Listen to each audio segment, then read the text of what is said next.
Picture this. You're watching your child play at the park, and another kid takes their toy. What happens next reveals everything about the emotional foundation you've built in your child's brain. Do they crumble? Do they explode in anger? Or do they handle it with surprising resilience for their age? The difference isn't luck. It's not genetics. It's something far more powerful and entirely within your control. It's whether you've become what I call a vitamin parent. Today, we're diving deep into one of the most transformative concepts in modern parenting. We'll explore what separates a vitamin parent from an emotionally absent one, how your daily interactions literally reshape your child's developing brain, and most importantly, the 4 concrete steps you can take starting today to become the emotional powerhouse your child needs. But first, let me ask you something that might sting a little. When your child looks at you, do they see safety or stress? Do they feel energized by your presence? Or do they unconsciously brace themselves for your mood swings, your impatience, or your emotional unavailability? Your answer to that question will determine whether your child grows up with unshakable confidence or spends their adult life battling anxiety, people-pleasing, and self-doubt. What is a vitamin parent? Let me tell you about Sarah, one of my clients. She came to me because her 8-year-old son was having meltdowns every morning before school. "He's just being dramatic," she said. But when we dug deeper, I discovered something fascinating. Every morning, Sarah was stressed about work, rushing around the house, snapping at her son to hurry up, and basically radiating anxiety from the moment her feet hit the floor. Her son wasn't being dramatic. His nervous system was responding to hers. Kids don't just hear what we say. They feel what we feel. They absorb our energy like emotional sponges. A vitamin parent is someone who, like a vitamin, strengthens and nourishes their child's emotional immune system. Just as vitamins boost our physical health, vitamin parents boost their children's emotional resilience, self-worth, and capacity to handle life's challenges. But here's what's revolutionary about this concept. Vitamin parents aren't perfect. They don't have all the answers. They lose their temper sometimes. They make mistakes. What makes them different is their ability to regulate their own emotions, so they don't dump their stress, anxiety, or frustration onto their children in harmful ways. Think about the people in your own life who make you feel instantly calmer just by being around them. When you're with them, your shoulders drop, your breathing deepens, and somehow everything feels more manageable. That's the effect a vitamin parent has on their child's nervous system. From a neuroscience perspective, this isn't just feel-good psychology, it's biology.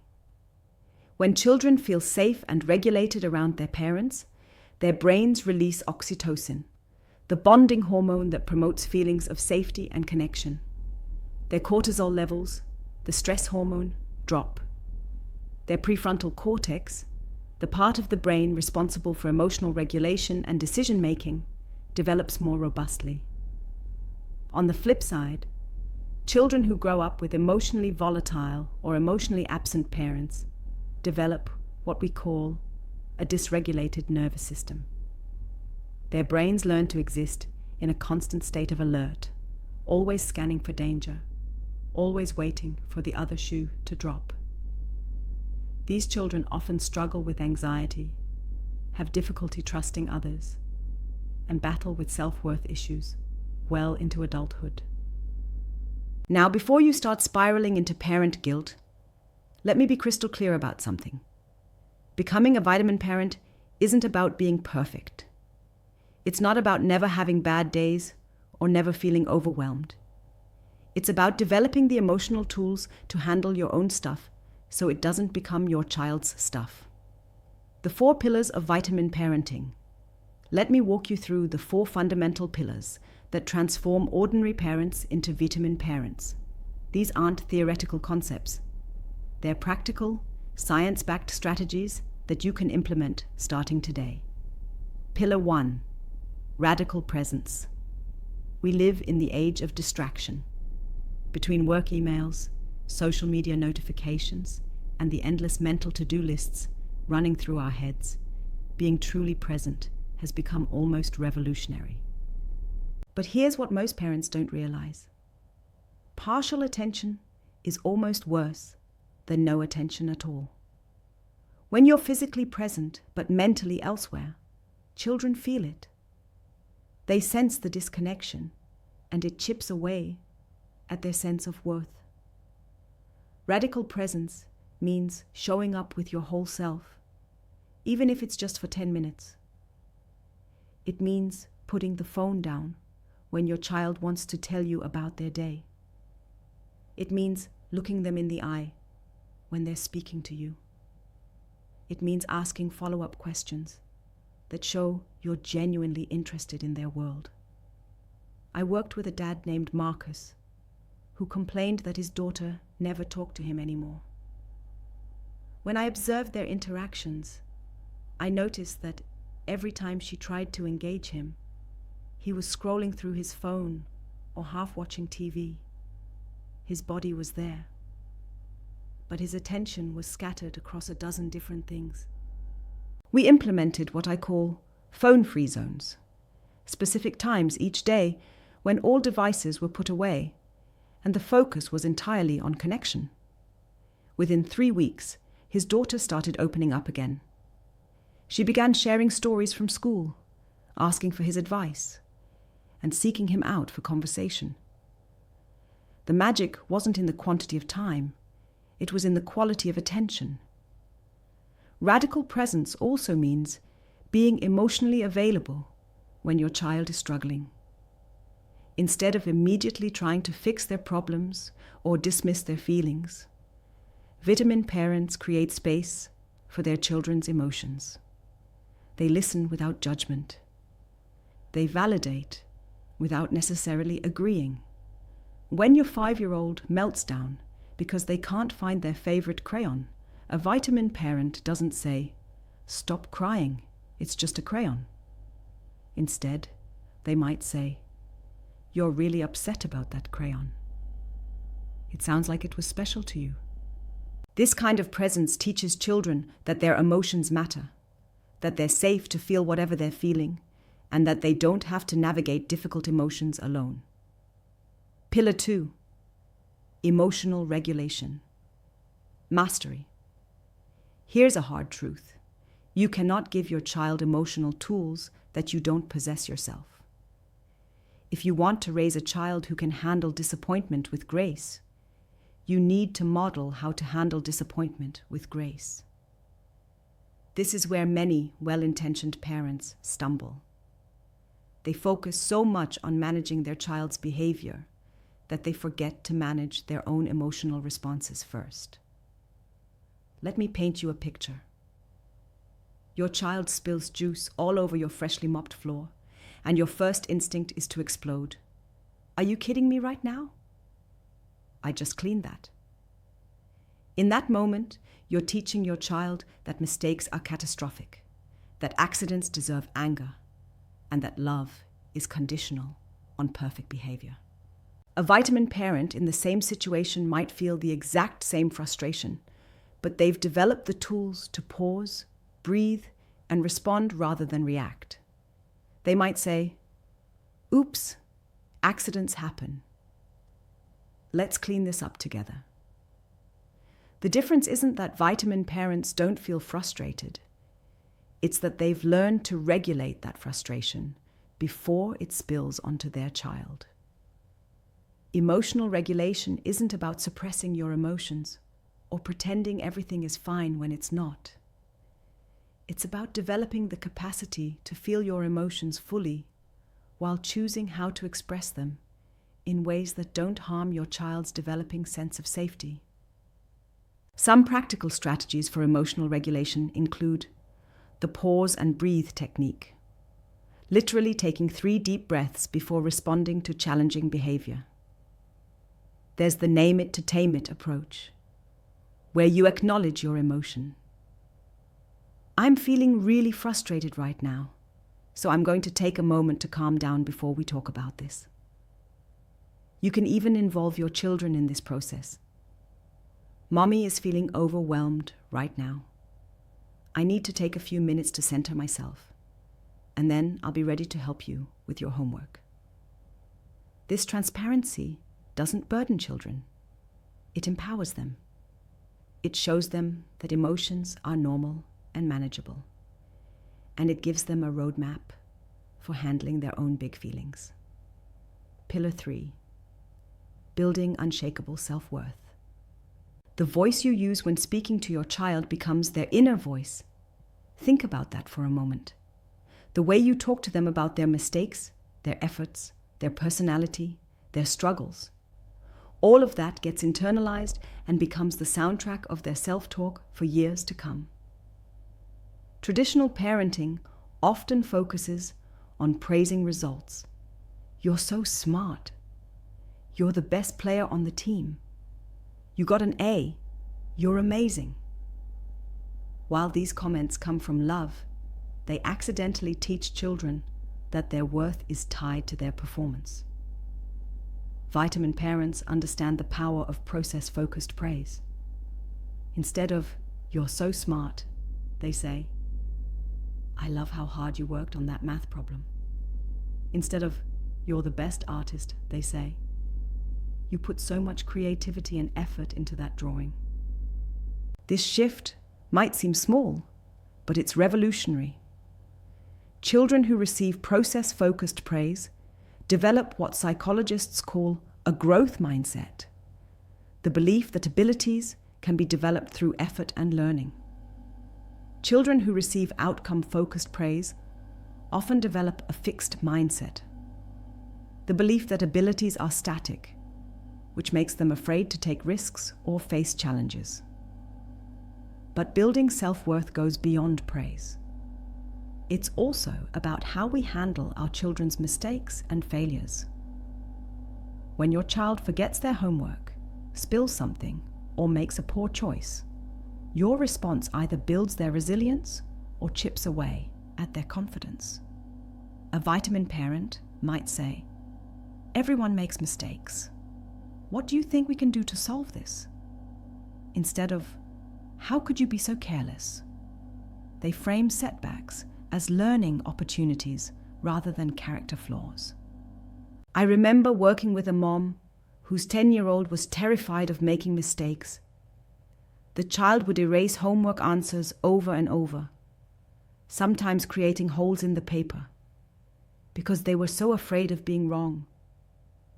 When we traced this back, we discovered that the mom, in her desire to help her daughter succeed, had been overcorrecting every small error and expressing disappointment when things weren't perfect. We worked on celebrating effort and curiosity over correctness. Instead of, "That's wrong, try again," she learned to say, "That's an interesting approach. What made you think of that?" The transformation was remarkable. Within a month, her daughter was more willing to take academic risks and bounce back from mistakes. Pillar 4, creating unconditional connection. This might be the most crucial pillar of all, and it's where many parents unknowingly create lifelong wounds. The connection between you and your child must never be conditional on their behavior, their performance, or their mood. I see this conditional love playing out in subtle ways all the time. Parents who withdraw affection when children misbehave. Parents who give extra attention and praise only when children meet their expectations. Parents who use phrases like, "I only like you when you're being good," or "You make mommy sad when you act like this." These statements might seem harmless, but they plant seeds of insecurity that can grow into anxiety, people-pleasing tendencies, and difficulty with authentic relationships later in life.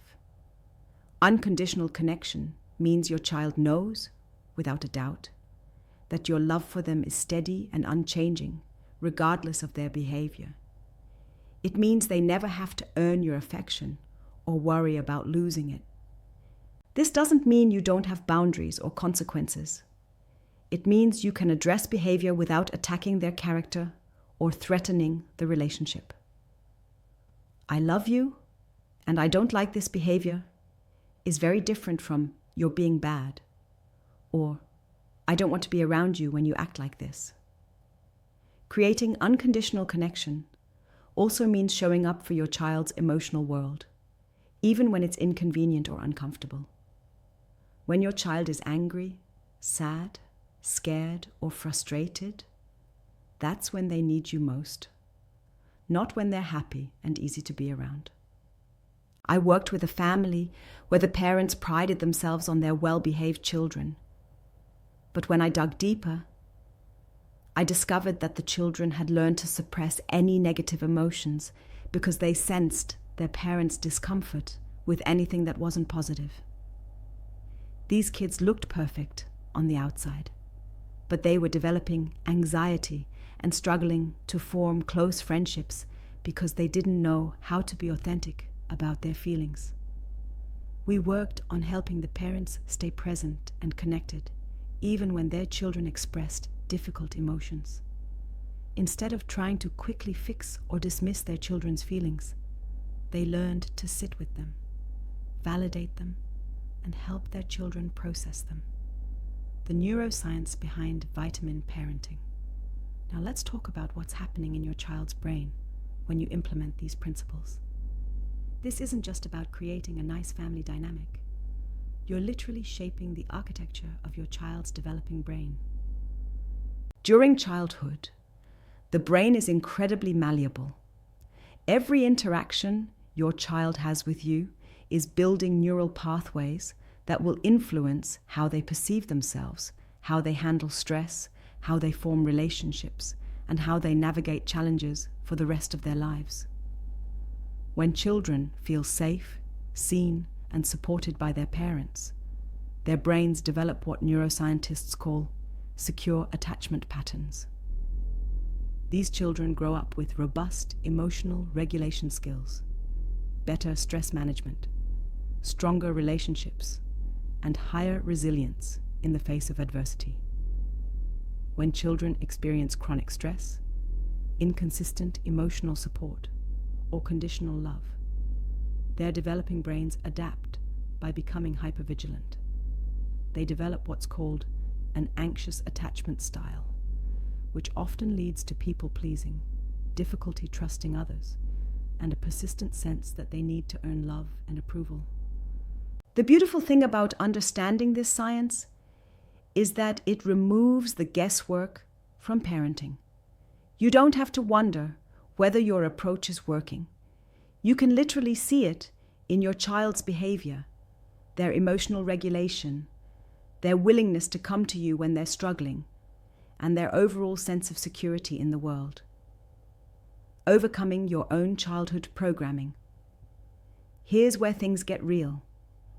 Many of us didn't have vitamin parents growing up. Maybe your parents were emotionally absent, overly critical, or so caught up in their own struggles that they couldn't provide the secure base you needed. If that's your story, you might be thinking, how can I give my child something I never received? This is one of the most common concerns I hear from parents, and it's completely understandable. Here's what I want you to know. Not having a vitamin parent doesn't disqualify you from becoming one. In fact, sometimes the parents who work hardest to break generational cycles of emotional dysfunction are the ones who create the most profound transformations in their families. Becoming a vitamin parent, when you didn't have that model, requires intentional healing work. It means recognizing the patterns from your own childhood that you don't want to repeat. It means developing emotional regulation skills that no one taught you. It means learning to give yourself the compassion and patience you never received so you can offer it to your child. This work isn't easy, and it's not quick. But it's some of the most important work you'll ever do, not just for your children, but for yourself and for future generations of your family. I've worked with countless parents who have successfully rewired their own emotional patterns to become the parents they wished they'd had. It's not only possible, it's one of the most healing experiences you can have. Starting today, your action plan. You might be feeling overwhelmed right now, wondering how to implement all of this. Remember, becoming a vitamin parent isn't about perfection. It's about progress. Here's how you can start today. First, choose one pillar to focus on this week. Maybe it's radical presence, committing to putting your phone away for the first hour after you get home from work. Maybe it's emotional regulation, practicing the pause and breathe technique before responding to challenging behavior. Second, pay attention to your child's nervous system. Notice when they seem calm and regulated around you, and when they seem anxious or dysregulated. This awareness will help you understand the impact of your own emotional state on theirs. Third, start having conversations with your child about emotions. Help them develop emotional vocabulary by naming feelings as they arise. You seem frustrated that your tower fell down, or I can see you're excited about your friend coming over. Finally, be patient with yourself. Changing deeply ingrained patterns takes time. You'll make mistakes. You'll have days when you react instead of respond. That's part of the process. What matters is that you're committed to growth and willing to repair when things don't go as planned. The ripple effect. Here's what gets me most excited about this work. When you become a vitamin parent, you're not just changing your child's life. You're changing their future relationships, their future parenting, and the emotional legacy they'll pass on to their children. Imagine your child 20 years from now, facing a difficult situation. Instead of falling apart or shutting down, they take a deep breath, regulate their emotions, and handle the challenge with grace. Instead of seeking validation from others, they have an unshakable sense of their own worth. Instead of passing their stress onto their own children, they create a calm, secure environment where the next generation can thrive. That's the power of vitamin parenting.